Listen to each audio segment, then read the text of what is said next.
Dear students, good morning. आज की recorded class में आप सभी का स्वागत है। आज जिस रचना का हम अध्ययन करने जा रहे हैं उसके राइटर हैं खुशवंत सिंह जी। और खुशवंत सिंह जी पंजाब से थे। आपका जन्म 1915 में हुआ और 2014 में आपकी मृत्यु हो गई।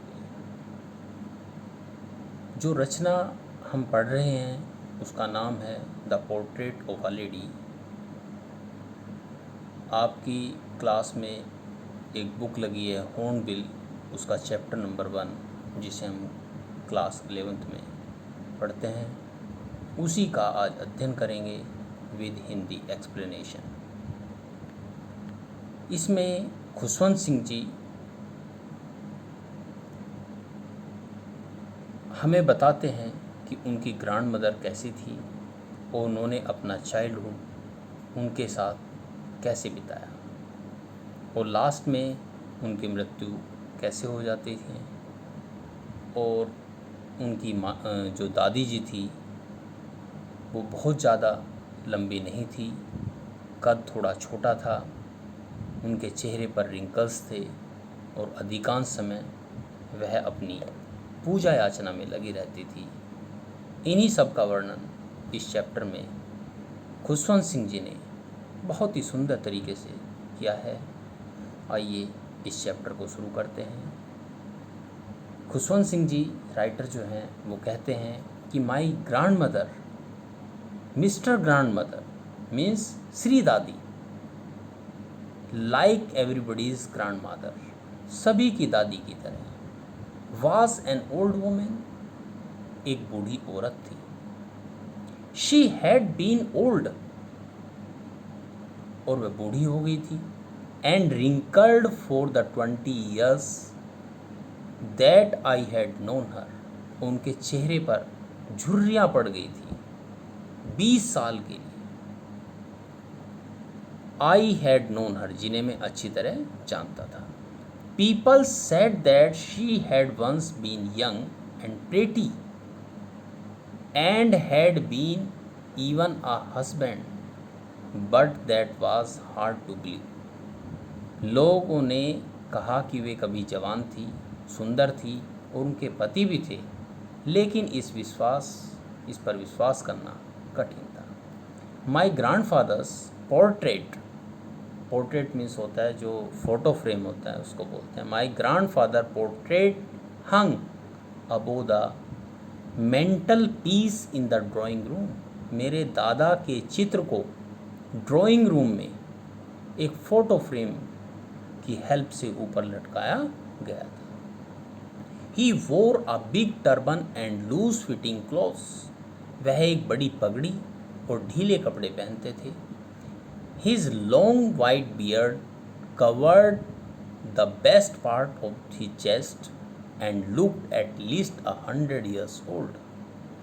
उनकी लंबी सफ़ेद दाढ़ी ने अपनी छाती का सबसे अच्छा हिस्सा कवर किया और वह कम से कम 100 साल का था। He did not look the sort of a person who would have a wife of his children. वह उस व्यक्ति की तरह नहीं दिखता जिसकी पत्नी या बच्ची हो। He looked as if he could only have a lots and lots of grandchildren. उसने देखा कि उसके पास नाती पोते बहुत से हैं। As for my grandmother being young and pretty, जहाँ तक मेरी दादी जवान और सुंदर है, The thought was most revolting, विचार लगभग विद्रोह था, अगेंस्ट था, विपरीत था। The thought was almost revolting. She often told us of games she used to play as a child. वह अक्सर हमें एक बच्चे के रूप में खेलने के लिए इस्तेमाल खेलों के बारे में बताती थी। That seemed quite absurd and undignified on her part, and we treated it like the fables means होती है कहानी, जो छोटी छोटी कहानी बच्चों को सुनाई जाती हैं, of the prophets she used to tell us, यानी कि वह हमें बताती थी उन भविष्य वक्ताओं की कथाओं के समान ही थी, प्रेडिक्टर्स जो होते हैं उनकी कथाओं में। She had always been short and fat and slightly bent, वह हमेशा शॉर्ट और वशा और थोड़ा झुका हुआ था।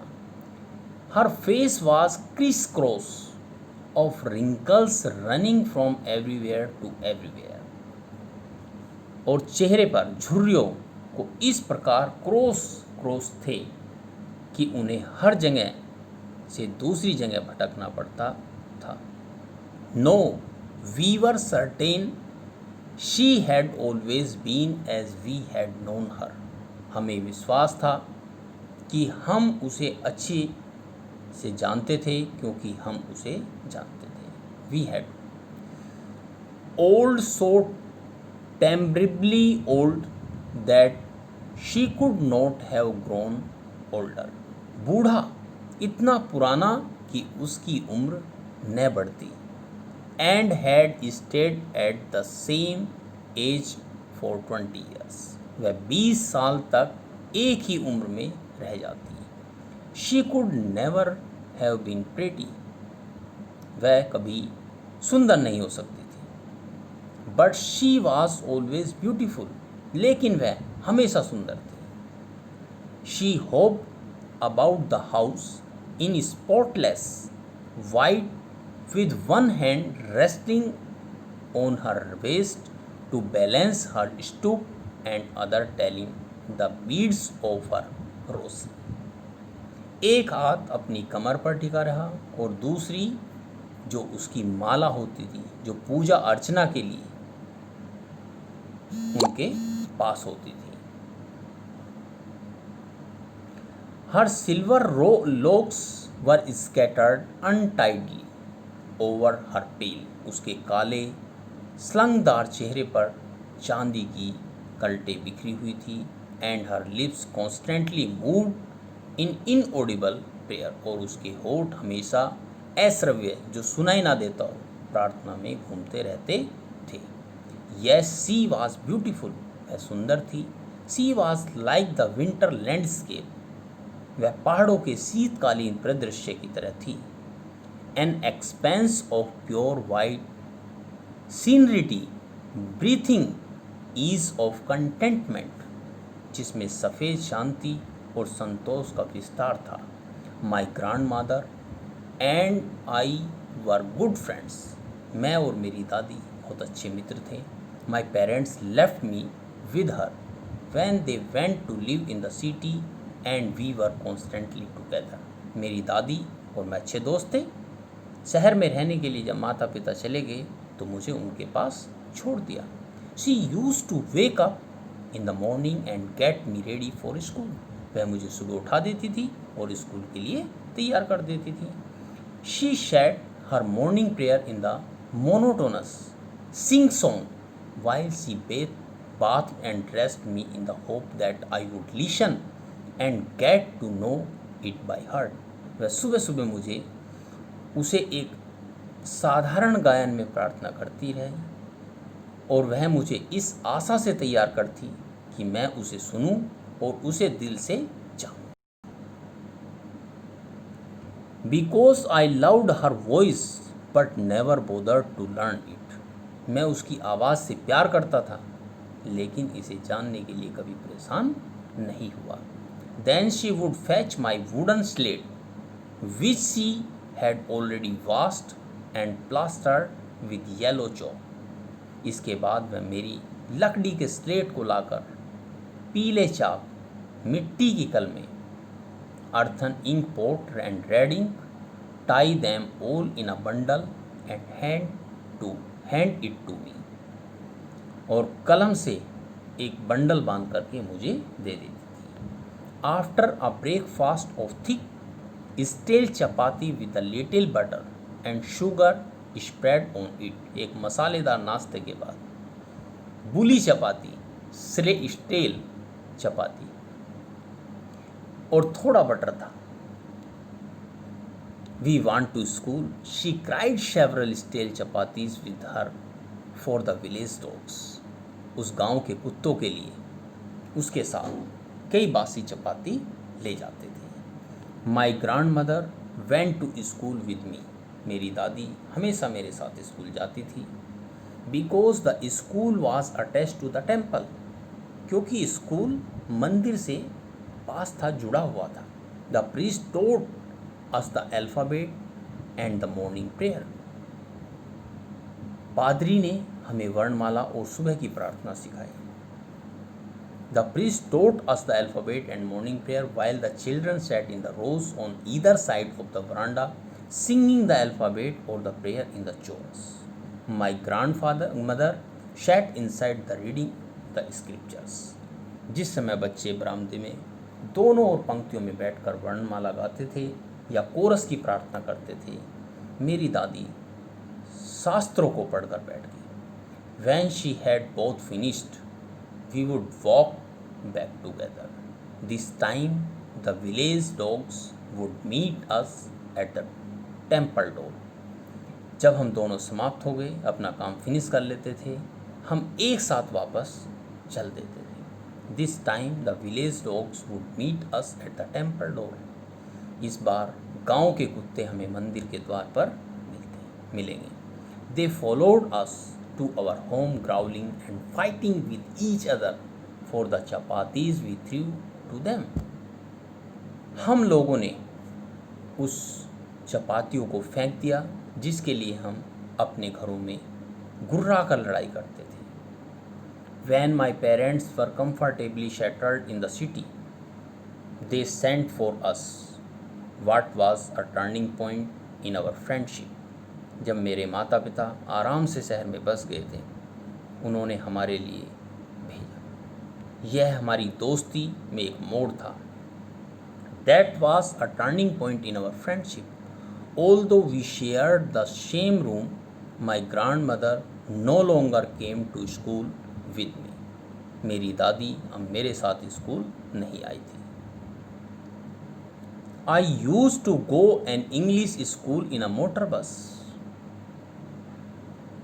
अब मैं एक मोटर बस में अंग्रेजी स्कूल जाने के लिए इस्तेमाल किया गलियों में। There was no dogs in the streets. अब वहाँ कोई कुत्ते नहीं थे गलियों में। And she took to feeding sparrows in the courtyard of our city house. वह हमारे शहर के घर के आंगन में गोरैया को खिलाती थी। As the years rolled by we saw less of each other. जैसा कि साल बढ़ते हुए हम एक कुछ दिनों तक वह मुझे जगाकर स्कूल के तैयार होने लगी। For some time she continue to wake up me and get me ready for school. When I came back she would ask me what the teacher had taught me. और जब मैं वापस आया वह मुझसे पूछेगी कि शिक्षक ने मुझे क्या सिखाया था। I would tell her English words and little things of Western science and learning, the law of gravity, Archimedes' principle, the world being round, etc. This made her unhappy. She could not help me my lessons. मैं अब अंग्रेजी शब्द और पश्चिमी विज्ञान और ज्ञान की छोटी छोटी बातें जैसे गुरुत्वाकर्षण का नियम, आर्किमिडीज प्रिंसिपल, दुनिया का चक्कर लगाना आदि कहूँगा। इससे वह नाखुश होंगी। अब वह मेरे सबक के मेरी मदद नहीं कर सकेंगी। She did not believe in things they taught at the English school and she was distressed that there was no teaching about God and the scriptures. अंग्रेजी स्कूल में पढ़ाई की बातों पर विश्वास नहीं करती थी और वह इस बात से दुखी थी कि ईश्वर और शास्त्रों के बारे में उन्हें कोई शिक्षा नहीं थी।